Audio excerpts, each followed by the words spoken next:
ಶಿವೆ ನಮಃ ಸೂರ್ಯದೇವಾ ನಮೋ ನಮಃ ಸಂಖ್ಯಶಾಸ್ತ್ರ ಶಿವಂ ನಮಃ ಸಂಖ್ಯಶಾಸ್ತ್ರ ಶಿವಂ ನಮಃ ಶಿರಡಿ ಸಾಯಿ ಗುರುವೇ ನಮಃ ನಿತ್ಯಕಾಯಕ ಶಿವೆ ನಮಃ ಸೂರ್ಯದೇವಾ ನಮೋ ನಮಃ ಸಂಖ್ಯಶಾಸ್ತ್ರ ಶಿವಂ ನಮಃ ಸಂಖ್ಯಶಾಸ್ತ್ರ ಶಿವಂ ನಮಃ ಅದೃಷ್ಟ ಕನ್ನಡಿ ನೋಡಿ ಮಾಡುವುದೆಲ್ಲವೂ ಮೋಡಿ ಭಾಗ್ಯದ ಬಾಗಿಲು ತೆರೆಯೋ ಕಾಲವು ಬಂದಿದೆ ನೋಡಿ ಏಳು ಬೀಳಲ್ಲೂ ನಡೆಯೋದೆ ಜೀವನ ಬದುಕು ಏನೆಂದು ತಿಳಿಯೋಣ ಈ ದಿನ ಏಳು ಬೀಳಲ್ಲೂ ನಡೆಯೋದೆ ಜೀವನ ಬದುಕು ಏನೆಂದು ತಿಳಿಯೋಣ ಈ ದಿನ ತಡ ಮಾಡಬೇಡಿ ಚಿಂತೆ ಹೊರದೂಡಿ ತಡ ಮಾಡಬೇಡಿ ಚಿಂತೆ ಹೊರದೂಡಿ ಅದೃಷ್ಟ ಬೆನ್ನ ಹಿಂದೆ ಇದ್ರು ಚಿಂತೆ ಯಾಕೆ ಸುಮ್ಮನೆ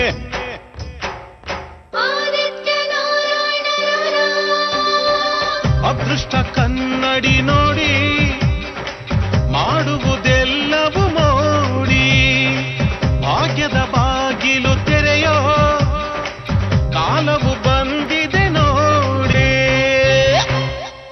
ನಮಸ್ಕಾರ ವೀಕ್ಷಕರೇ, ಸಂಖ್ಯಾಫಲ ಅದೃಷ್ಟ ಕನ್ನಡಿ ವಿಶೇಷ ಕಾರ್ಯಕ್ರಮಕ್ಕೆ ತಮ್ಮೆಲ್ಲರಿಗೂ ಪ್ರೀತಿಯ ಸ್ವಾಗತ.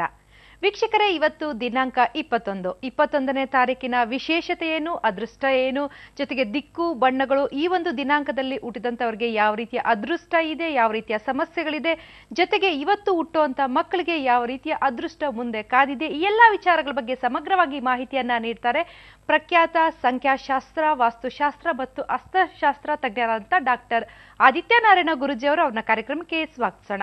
ನಮಸ್ಕಾರ ಗುರುಜಿ, ಕಾರ್ಯಕ್ರಮಕ್ಕೆ ಸ್ವಾಗತ. ಪಬ್ಲಿಕ್ ಮೂವೀಸ್ನ ಎಲ್ಲ ವೀಕ್ಷಕ ಬಾಂಧವರಿಗೆ ನಮಸ್ಕಾರ. ಇನ್ನು ಗುರುಜಿ, ಎಷ್ಟೋ ಜನ ಸಾಕಷ್ಟು ಪರಿಹಾರಗಳನ್ನ ಮಾಡ್ಕೊಳ್ತಾರೆ, ಆದ್ರೂ ಸಹ ಆ ಪರಿಹಾರಗಳು ಒಲಿಯೋದಿಲ್ಲ. ಯಾವ ದೇವರನ್ನ ಪೂಜೆ ಮಾಡಿದ್ರು ಕೂಡ ಸಹ ಅವ್ರಿಗೆ ಪರಿಹಾರ ಒಲಿಯೋದಿಲ್ಲ. ಎಷ್ಟೋ ಸತಿ ಹೆಣ್ಮಕ್ಳು ಏನ್ ಮಾಡ್ತಾರೆ ಅಂತ ಹೇಳಿದ್ರೆ, ಅವರ ಇಚ್ಛೆಯ ಹೆಣ್ಣು ದೇವತೆಗಳನ್ನ ಆರಾಧನೆ ಮಾಡ್ತಾರೆ, ಪೂಜೆ ಮಾಡ್ತಾರೆ. ಆಮೇಲೆ ಬರ್ತಾರೆ, ನಾನು 48 ದಿನ ವ್ರತನ ಚೆನ್ನಾಗಿ ಪೂಜೆ ಮಾಡಿದೆ, ಆದ್ರೂ ಸಹ ನನ್ಗೆ ಯಾವುದೇ ರೀತಿಯ ಒಂದು ಪರಿಹಾರ ಸಿಗ್ತಾ ಇಲ್ಲ, ನಾನು ಏನ್ ಮಾಡ್ಬೇಕು ಅಂತ ಹೇಳಿ ಬಹಳಷ್ಟು ಒಂದು ಗೊಂದಲಕ್ಕೆ ಈಡಾಗ್ತಾರೆ. ಇದ್ರ ಬಗ್ಗೆ ತಾವು ಏನ್ ಹೇಳ್ತೀರಿ ಗುರುಜಿ? ಹೌದು, ಇದು ಸಮಾಜದಲ್ಲಿ ಪ್ರತಿಯೊಬ್ಬರನ್ನು ಕಾಡ್ತಕ್ಕಂಥ ಒಂದು ಪ್ರಶ್ನೆ. ಯಾಕಂದರೆ ಇವತ್ತು ಏನೋ ಒಂದು ಕಷ್ಟ ಅಂತ ಬರ್ತದೆ. ಈಗ ಹುಟ್ಟು, ಬಾಲ್ಯ, ಯೌವನ, ಮಧ್ಯಮ, ಮುಪ್ಪು, 4 ಹಂತಗಳು ಮನುಷ್ಯನಿಗೆ. ಈ 4 ಹಂತಗಳಲ್ಲಿ ಒಂದಲ್ಲ ಒಂದು ಸಮಸ್ಯೆ ಬಂದಾಗ ಆ ಸಮಸ್ಯೆ ಪರಿಹಾರ ಆಗಬೇಕು ಅಂತೇಳಿ ನಾವು ದೇವರುಗಳನ್ನ ಮೊರೆ ಹೋಗ್ತಕ್ಕಂಥದ್ದು ಸಹಜ.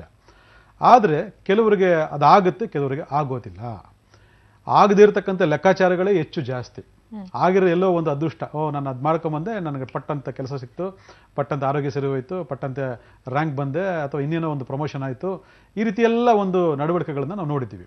ಆದರೆ ಭಾಳಷ್ಟು ಜನ ಪ್ರಯತ್ನಗಳ ಮೇಲೆ ಪ್ರಯತ್ನಗಳನ್ನ ಮಾಡ್ತಾನೇ ಇರ್ತಾರೆ, ಪರಿಹಾರಗಳ ಮೇಲೆ ಪರಿಹಾರಗಳನ್ನ ಮಾಡ್ತಾನೇ ಇರ್ತಾರೆ, ಆದರೆ ಏನು ಪರಿಹಾರ ಆಗೋದೇ ಇಲ್ಲ. ಯಾಕೆ ಈ ತಾರತಮ್ಯ?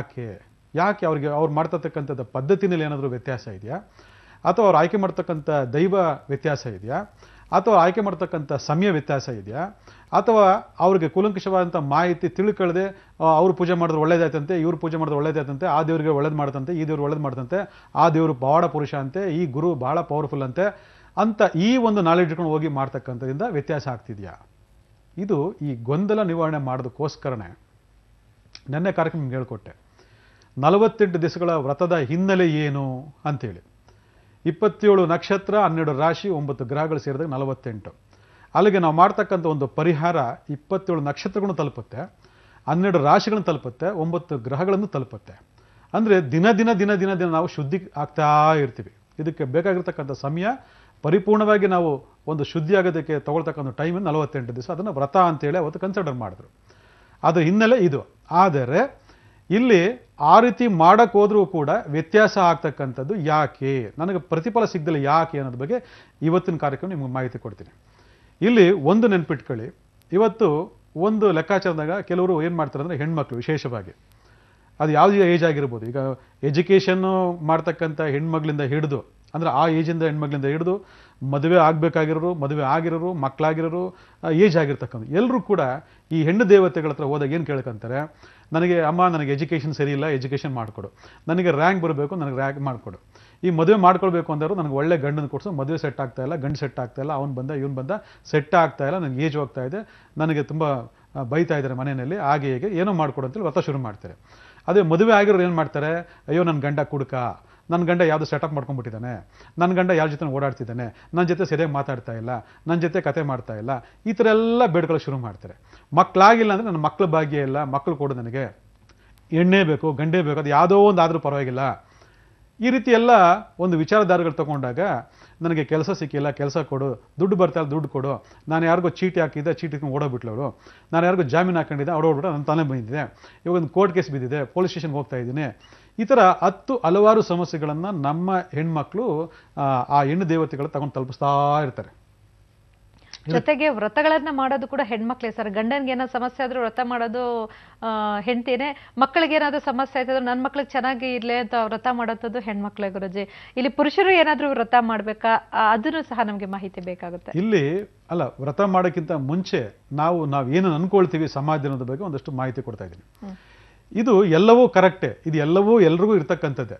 ಆದರೆ ಕೆಲವು ವಿಚಾರಗಳ ಬಗ್ಗೆ ನಾವು ಗಮನ ಕೊಡಬೇಕು. ನೋಡಿ, ಈ ಥರ ನಾನು ಹೇಳ್ತಕ್ಕಂಥ ವಿಚಾರಗಳನ್ನೆಲ್ಲ ಒಂದು ನಿಗದಿವಾಗಿರ್ತಕ್ಕಂಥ ದೈವದ ಮೊರೆ ಹೋಗಿ ನಾವು ಮಾಡ್ಕೊಳ್ತೀವಿ.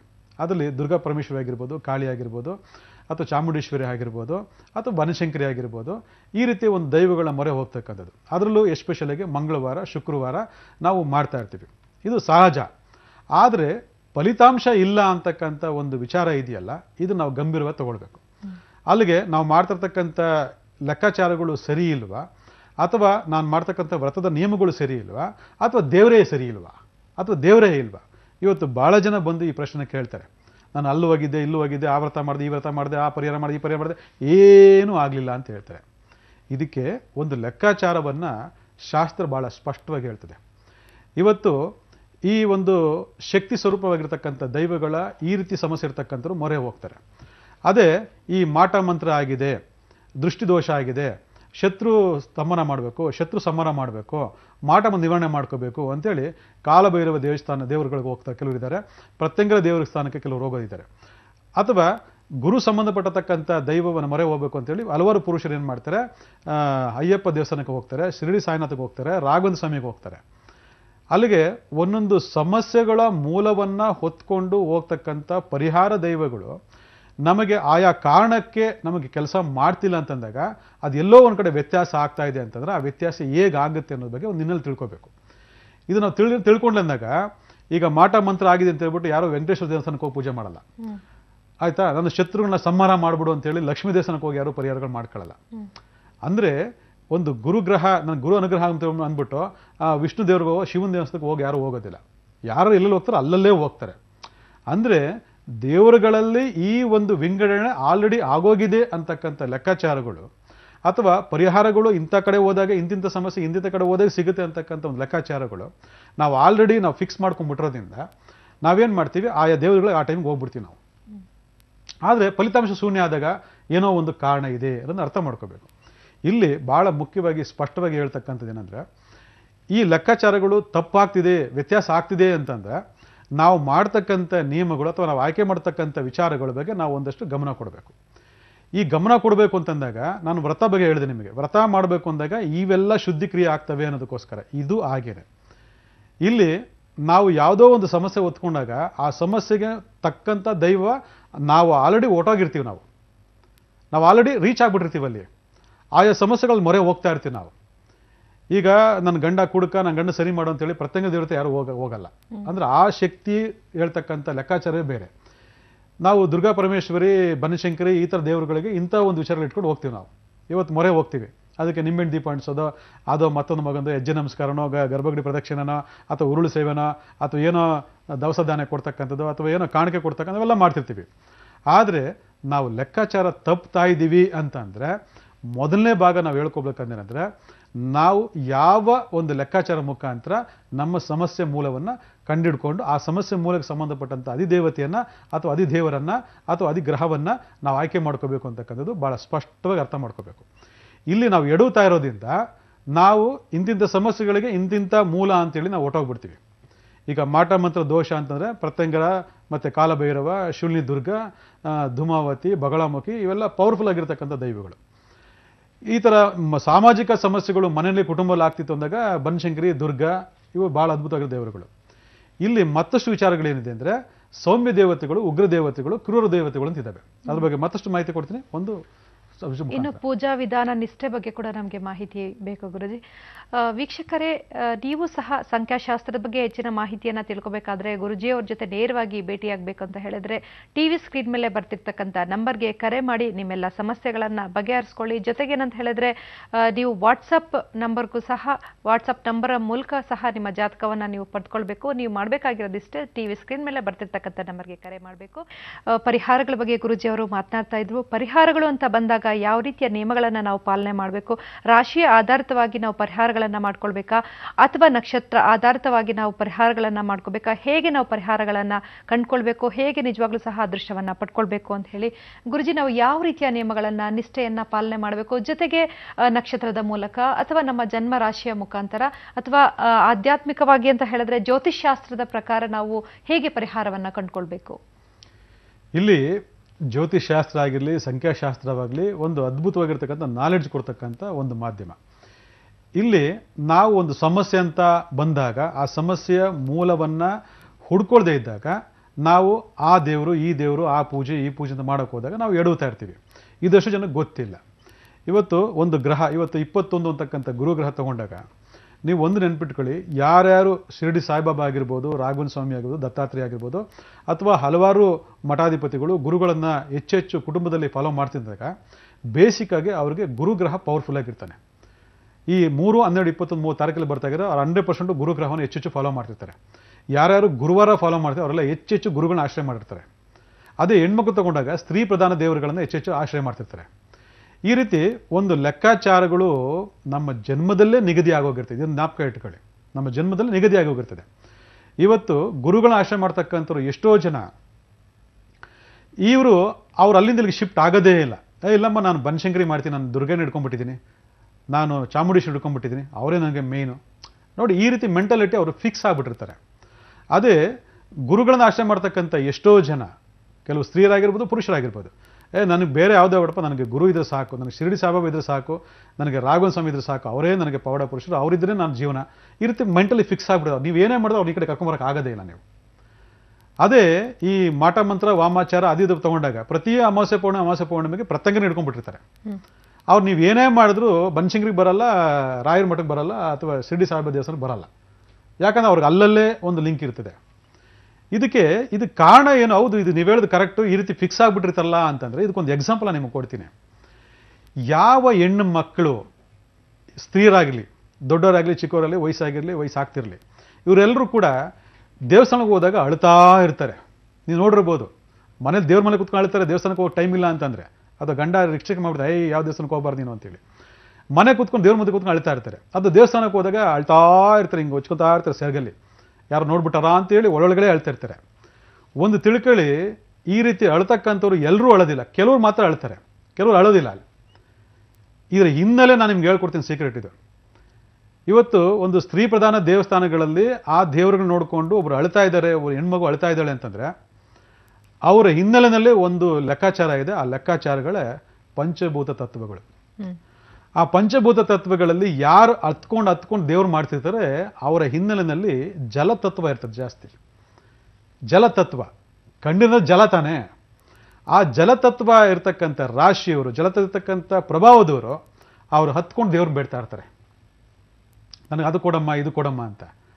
ಈಗ ಸ್ತ್ರೀ ಅಂತ ಅಂದ ತಕ್ಷಣ ಅದು ಚಂದ್ರ ಆದ ತಕ್ಷಣ ಜಲ. ಅಲ್ಲಿಗೆ ಸ್ತ್ರೀ ಪ್ರಧಾನವಾಗಿರ್ತಕ್ಕಂಥ ದೇವರುಗಳನ್ನು ಹೆಚ್ಚೆಚ್ಚು ಆಶೆ ಮಾಡ್ತಕ್ಕಂಥವ್ರು ಜಲತತ್ವ ಇರ್ತಕ್ಕಂಥ ಪ್ರಭಾವದವರು.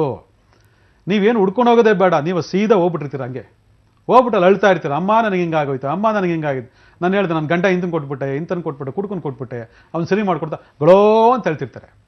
ಕಾರಣ ಏನಂದ್ರೆ ಒಳಗಡೆದಿರ್ತದೆ, ಅದು ಎಕ್ಸ್ಪೋಸ್ ಮಾಡ್ತದೆ. ಆ ಎಕ್ಸ್ಪೋಸ್ ಮಾಡಿದಾಗ ನಿಮ್ಗೆ ಗೊತ್ತಿಲ್ಲದೇನೆ ಆ ಸ್ತ್ರೀ ಪ್ರಧಾನವಾಗಿರ್ತಕ್ಕ ದೇವಸ್ಥಾನಕ್ಕೆ ಹೋಗಿ ನೀವು ಒಳಗೆ ಶುರು ಮಾಡ್ತೀರಾ. ಅದು ನಿಮ್ಮೊಳಗಡೆ ತಾನೇ ಬರ್ತಕ್ಕಂಥ ಪ್ರಕ್ರಿಯೆ ಹೊರತು ನೀವು ಆಯ್ಕೆ ಮಾಡ್ಕೊಳ್ತಕ್ಕಂಥದ್ದಲ್ಲ. ನೀವು ಆಯ್ಕೆ ಮಾಡ್ಕೊಂಡಾಗ ಅದು ಫೇಲ್ಯೂರ್ ಆಗ್ಬಿಟ್ಟಿರ್ತೀರ. ಆದರೆ ಈ ಥರ ಇರತಕ್ಕಂಥ ತತ್ವಗಳು ನಿಮ್ಮನ್ನು ಆಶ್ರಯ ಮಾಡಿದಾಗ ಅದು ನಿಜವಾಗಿ ನಿಮ್ಮ ಕರ್ಮಫಲಗಳು ಬಿಡುಗಡೆ ಆಗ್ತಾ ಬರ್ತದೆ. ಈ ಸೀಕ್ರೆಟ್ ಯಾರಿಗೂ ಗೊತ್ತಿಲ್ಲ. ಇದು ಅಂದ್ರೆ ಇದು ಪಂಚಭೂತಗಳ ಒಂದು ಪರಿಣಾಮ, ಪ್ರಭಾವ. ಎಸ್, ನಾವು ಹುಟ್ಟಿರತಕ್ಕಂಥ ಎಲ್ಲ ಒಂದು ಸೀಕ್ರೆಟ್ ಏನಂತಂದರೆ ಪಂಚಭೂತ ತತ್ವಗಳಲ್ಲಿ ನಾವು ಹುಟ್ಟಿದ್ದೀವಿ. ಪ್ರತಿಯೊಬ್ಬರಿಗೂ ಪಂಚಭೂತ ತತ್ವಗಳು ಇದ್ದೇ ಇರ್ತದೆ. ಅಗ್ನಿ, ವಾಯು, ಜಲ, ಆಕಾಶ, ಭೂಮಿ ಇವೆಲ್ಲ ಒಂದಿರ್ತದೆ. ಈ ಪಂಚಭೂತ ತತ್ವಗಳಿಗೆ ಒಂದು ಅಧೀನ ದೇವರುಗಳು ಅಂತ ಇರ್ತಾರೆ. ಆ ಅಧೀನ ದೇವರನ್ನ ಆಯ್ಕೆ ಮಾಡ್ಕೊಂಡಾಗ ಅಧೀನ ಗ್ರಹಗಳು ಅಂತ ಇರ್ತದೆ.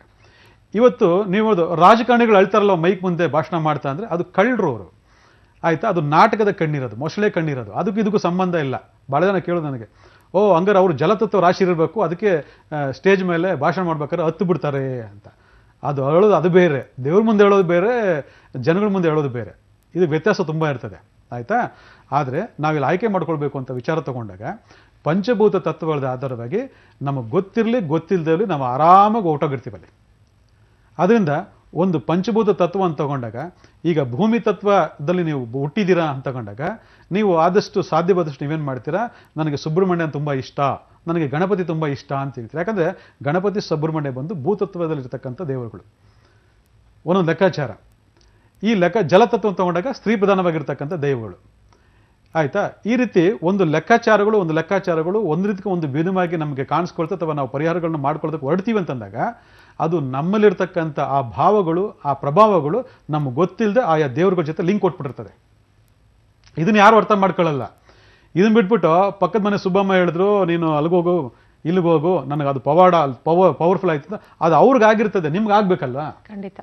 ನಿಮ್ಮ ಪ್ರಭಾವ ಬೇರೆ. ನೀವು ಯಾವುದೋ ಒಂದು ಭೂತದಲ್ಲಿ ಹುಟ್ಟಿರ್ತೀರ, ಯಾವುದೋ ಒಂದು ತತ್ವದಲ್ಲಿ ಹುಟ್ಟಿರ್ತೀರ. ನೀವು ಭೂತತ್ವದಲ್ಲಿ ಹುಟ್ಬಿಟ್ಟು ನೀವು ಹೋಗ್ಬಿಟ್ಟು ಜಲತತ್ವ ದೇವ್ರನ್ನ ಹಿಡ್ಕೊಂಡ್ರೆ ಏನು ಪ್ರಯೋಜನ ಆಗೋದಿಲ್ಲ.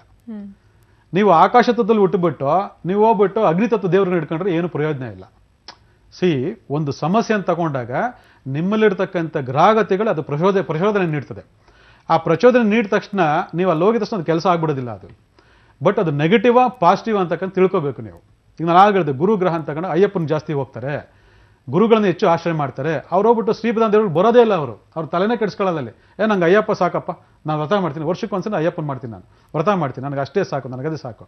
ಇಲ್ಲಪ್ಪ ನಾನು ಗಣಪತಿ ತುಂಬ ಚೆನ್ನಾಗಿ ಕಾಪಾಡ್ತಾ ಇದ್ದಾನೆ. ನೀವು ಏನೇ ಮಾಡಿದ್ರು ಅವರು ಬೇರೆ ದೇವ್ರಿಗೆ ಬರಲ್ಲ ಅವರು. ಯಾಕಂದರೆ ಆಯಾ ಪ್ರಭಾವಗಳು ಆಯಾ ಗ್ರಹಗಳು ಅವ್ರನ್ನ ನೇರವಾಗಿ ಅಲ್ಲಿ ತಲುಪಿಸಿ ಲಿಂಕ್ ಕೊಟ್ಬಿಟ್ಟಿರ್ತದೆ. ನಾನು ಗುರುಗ್ರಹ ಫಾಲೋ ಗುರುನೇ ಫಾಲೋ ಮಾಡಿ ನನಗೆ ಯಾರು ಬೇಡ ಅಂದ್ಬಿಡ್ತಾರೆ. ಗುರುಜಿ, ಎಷ್ಟೋ ಸತಿ ಏನಂತ ಹೇಳಿದ್ರೆ, ಏನಾದ್ರೂ ಒಂದು ಸಮಸ್ಯೆ ಬಂದಾಗ 5 ಬೆರಳು ಒಂದೇ ತರ ಅಲ್ಲ ಅಂತ ನಾವೇ ಹೇಳ್ತೀವಿ. ಆದ್ರೆ ಪೂಜೆ ವಿಚಾರ ಬಂದಾಗ, ನಿಯಮಗಳು ಅಂತ ಬಂದಾಗ, ಪರಿಹಾರಗಳು ಅಂತ ಬಂದಾಗ ನಾವು ಗುರುಜಿಗಳನ್ನ ಮೊರೆ ಹೋಗೋದಿಲ್ಲ, ನಾವು ಕೇಳೋದಿಲ್ಲ, ಮಾಡೋದಿಲ್ಲ. ಅವಾಗ ಮಾತ್ರ ಒಬ್ಬರೇ ಇರ್ತಾರೆ. ಸಮಸ್ಯೆ ಬಂದಾಗ 5 ಬೆರಳು ಒಂದೇ ಅಲ್ಲ ಅಂತ ಮಾತಾಡ್ತೀರಿ. ಯಾಕಂತ ಹೇಳಿದ್ರೆ ನೀವು ಹೇಳ್ತಾ ಇರ್ತಕ್ಕಂಥ ಇದಕ್ಕೂ ಸಾಕಷ್ಟು ಒಂದು ಅವಿನಾಭಾವ ಸಂಬಂಧ ಇದೆ. ಇವತ್ತು ಸಮಸ್ಯೆ ಆಗಿರ್ತಕ್ಕಂಥವ್ರು ನಿಜವಾಗ್ಲೂ ಸಹ ಸಮಸ್ಯೆಯ ಮುಖ್ಯ ಏನು, ಎಲ್ಲಿಂದ ಶುರುವಾಗಿದೆ ಅದನ್ನ ತಿಳ್ಕೊಂಡು ಪರಿಹಾರ ಕಂಡುಕೊಂಡ್ರೆ ಒಳ್ಳೇದು ಅಂತ ತಾವು ಹೇಳ್ತಿದ್ದೀರಿ. ಹೌದು. ಇಲ್ಲಿ ನಮಗೆ ಗೊತ್ತಿಲ್ಲದೇ ನಾವು ಆಯಾ ದೇವರುಗಳ ಒಂದು ಕನೆಕ್ಟಿವಿಟಿನಲ್ಲಿ ಇರ್ತೀವಿ ನಾವು. ಬಟ್ ಈ ಕನೆಕ್ಟಿವಿಟಿನ ನಾವು ಕನ್ಫರ್ಮ್ ಮಾಡ್ಕೊಳ್ದೆ ಆ ದೇವರು ಈ ದೇವರು ಅಂತ ಹೇಳಿ ಹೋಗ್ತೀವಿ. ಆಯಾ ದೇವರುಗಳು ಆಯಾ ತತ್ವಗಳಿಗೆ ಒಡಪಡದಿರ್ತಕ್ಕಂಥದ್ದಿದೆ. ನಮ್ಮ ತತ್ವಗಳಿಗೆ ಆಯಾ ದೇವರುಗಳ ಲಿಂಕ್ ಇಲ್ಲದೆ ಹೋಗಿದ್ರೆ ನಾವು ಮಾಡ್ತಕ್ಕಂಥ ಪರಿಹಾರ ಕ್ರಿಯೆಗಳು ಯಾವುದು ಕೆಲಸ ಮಾಡೋದೇ ಇಲ್ಲ. ಇದು ಬೇಸಿಕ್ ನಾಲೆಡ್ಜ್ ಇದು. ಅದಕ್ಕೆ ನಾನು ಆ ದೇವ್ರನ್ನ ಪೂಜೆ ಮಾಡಿದೆ, ಅವ್ರಿಗೆ ಒಳ್ಳೇದೇ ಅಂತ ಅವ್ರಿಗೆ ಒಳ್ಳೇದಾಗಿರ್ಬೋದು, ಅವ್ರ ಲಿಂಕ್ ಇರ್ಬೋದು ಅದು. ಬಟ್ ನನಗೆ ಲಿಂಕ್ ಇರಬೇಕಲ್ಲ. ಇನ್ ಕೇಸ್ ಏನೋ ಅವ್ರು ಮಾಡಿದ್ದು ಒಳ್ಳೇದಾಯ್ತು ಹೋದಂಗೆ ನಿಮ್ಗೆ ಅದ್ರ ಲಿಂಕ್ ಇರಬಹುದು. ಅದೇ ಹೇಳಿದ್ವಾ, ಜಲತತ್ವ ರಾಶಿ ಇರ್ತಕ್ಕಂಥವ್ರು, ಜಲತತ್ವ ಪ್ರಭದ ಇರ್ತಕ್ಕಂಥವ್ರು, ಸ್ತ್ರೀ ಪ್ರಧಾನವಾಗಿರ್ತಕ್ಕಂಥ ಶಕ್ತಿ ದೇವತೆಗಳನ್ನ ಆರಾಧನೆ ಮಾಡಿದ್ರೆ 100% ರಿಸಲ್ಟ್ ಬಂದೇ ಬರ್ತದೆ. ಅದನ್ನ ಬಿಟ್ಟುಬಿಟ್ಟು ನೀವು ವಾಯುತತ್ವ ರಾಶಿ ಆಗಿದೆ, ಅದು ಭೂತತ್ವ ರಾಶಿ, ಅಗ್ನಿ ತತ್ವ ಆಗಿದ್ರೆ ನೀವು ಸ್ತ್ರೀ ಪ್ರಧಾನ ದೇವ್ರು ಮಾಡಕ್ಕೆ ಹೋದ್ರೆ ವರ್ಕೌಟ್ ಆಗೋದೇ ಇಲ್ಲ. ಯಾಕಂದ್ರೆ ಅಗ್ನಿಗೂ ಜಲಕ್ಕೂ ಆಗ್ಬರಲ್ಲ ಅಂತಕ್ಕಂಥದ್ದು ಸೃಷ್ಟಿ ನಿಯಮ. ನೀವು ಅಗ್ನಿತತ್ವ ರಾಶಿ ಹೋಗ್ಬಿಟ್ಟು ಜಲತತ್ವ ದೇವರುಗಳನ್ನ ಹೋಗಿ ಇಟ್ಕೊಂಡು ಪೂಜೆ ಮಾಡಿದಾಗ ಖಂಡಿತ ರಿಸಲ್ಟ್ ಬರೋದಿಲ್ಲ, ರಿಫ್ಲೆಕ್ಟ್ ಆಗಲ್ಲ ಅದು.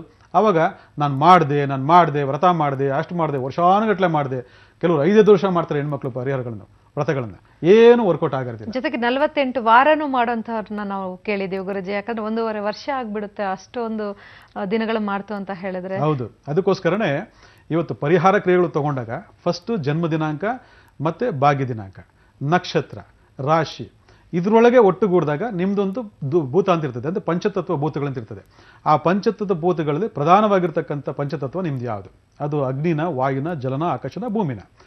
ಇದರ ಒಂದು ಸಂಬಂಧಪಟ್ಟಂಥ ಅಧಿದೇವತೆ ಪ್ರಕ್ರಿಯೆಗಳನ್ನು ನೀವು ಮೂಲ ವ್ಯಕ್ತಿಯಾಗಿ ಇಟ್ಕೊಂಡು, ಮೂಲ ದೇವರಾಗಿ ಇಟ್ಕೊಂಡು, ಆಯಾ ವರ್ಷ ಆಯಾ ಕಾಲಮಾನದಲ್ಲಿ ಬರ್ತಕ್ಕಂಥ ದಶಾಭುಕ್ತಿಗಳ ಒಂದು ಲೆಕ್ಕಾಚಾರ ಹಿಡ್ಕೊಂಡು ಜನ್ಮದಲ್ಲಿ ಇರ್ತಕ್ಕಂಥ ಜನ್ಮದೋಷಗಳ ಪರಿಹಾರಗಳನ್ನು ಮೊದಲನೇ ಹಂತದಲ್ಲಿ ಈ ಒಂದು ಪ್ರಕ್ರಿಯೆ ಇಟ್ಕೊಂಡು ನೀವು ಮಾಡ್ಕೊಂಡಾಗ ನಿಮಗೆ ನೇರವಾದ ಸಂಪರ್ಕ ಭಗವಂತ ಜೊತೆ ಆಗ್ತದೆ. ಅದು ಹೆಣ್ಣು ದೇವರಾಗಿರ್ಬೋದು, ಗಂಡು ದೇವರಾಗಿರ್ಬೋದು. ಜೊತೆಗೆ ಇನ್ನೊಂದು ವಿಚಾರ ಗುರುಜಿ, ಈಗ ವ್ರತ ಮಾಡುವಂತ ಸಂದರ್ಭದಲ್ಲಿ ಈಗ ಮಗನಿಗೋಸ್ಕರ ಅಥವಾ ಗಂಡನಿಗೋಸ್ಕರ ವ್ರತ ಮಾಡಿದಾಗ ಅವರ ಒಂದು ರಾಶಿ ಪ್ರಕಾರ ನಾವು ಮಾಡ್ಬೇಕಾಗುತ್ತಾ ಅಥವಾ ಭಾಗ್ಯ ನಂಬರ್ ಅಂತ ಇರುತ್ತಲ್ಲ ಅದ್ರ ಪ್ರಕಾರ ಮಾಡ್ಬೇಕಾಗುತ್ತಾ ಅಥವಾ ಇವ್ರು ಮಾಡ್ಬೇಕಾಗುತ್ತಾ, ಹೇಗೆ ಗುರುಜಿ? ಅದೊಂದು ಕನ್ಫ್ಯೂಷನ್. ಇಲ್ಲಿ ಇದು ಬಹಳ ಒಳ್ಳೆ ಪ್ರಶ್ನೆ ಕೇಳಿದ್ರಿ. ಇದು ಬಹಳ ಜನ ಇವತ್ತು ಗಂಡನಿಗೋಸ್ಕರ ಮಕ್ಕಳಿಗೋಸ್ಕರ ಮಾಡೋದು ಉಂಟು, ಆದರೆ ಪ್ರತಿಫಲ ಸಿಗೋದಿಲ್ಲ. ಯಾಕೆ ಪ್ರತಿಫಲ ಸಿಗೋದಿಲ್ಲ ಅಂತಂದ್ರೆ, ಕರ್ಮಫಲಗಳು ಅಂತಕ್ಕಂಥದ್ದು ವ್ಯಕ್ತಿಗತ ಬರ್ತಕ್ಕಂಥದ್ದು. ಆಯಾ ವ್ಯಕ್ತಿ ಆಯಾ ಕರ್ಮಫಲಗಳನ್ನು ಆಯಾ ವ್ಯಕ್ತಿಯೇ ಸ್ವತಃ ನಿವಾರಣೆ ಮಾಡ್ಕೊಳ್ತಕ್ಕಂಥದ್ದು ಶಾಸ್ತ್ರ ನಿಗದಿಯಾಗಿರ್ತಕ್ಕಂಥದ್ದು. ಆದರೆ ಯಾರೂ ಮಾಡಲ್ಲ. ಇಲ್ಲಿ ಒಬ್ಬರಿಗೆ ಗಂಡನಿಗೋ ಮಕ್ಕಳಿಗೋ ಒಬ್ಬ ತಾಯಿಯಾಗಿದ್ದು ಅಥವಾ ಹೆಂಡತಿಯಾಗಿರ್ತಕ್ಕ ಮಾಡಿ ಅಂತಂದರೆ ಅಲ್ಲಿ ವಿಶೇಷ ಏನಪ್ಪ ಅಂದರೆ ಅವರು ಅಂಗವಿಕಲರಾಗಿದ್ದು ಅವ್ರ ಕೈಲಿ ಮಾಡೋಕ್ಕಾಗದಿರ್ತಕ್ಕಂಥ ಸ್ಥಿತಿಲಿ ಇದ್ದರೆ ಅವಾಗ ಹೆಂಡತಿನೋ ತಾಯಿನೋ ಗಂಡನೋ ಮಾಡಿದ್ರೆ 100% ಫಲಿಸುತ್ತೆ.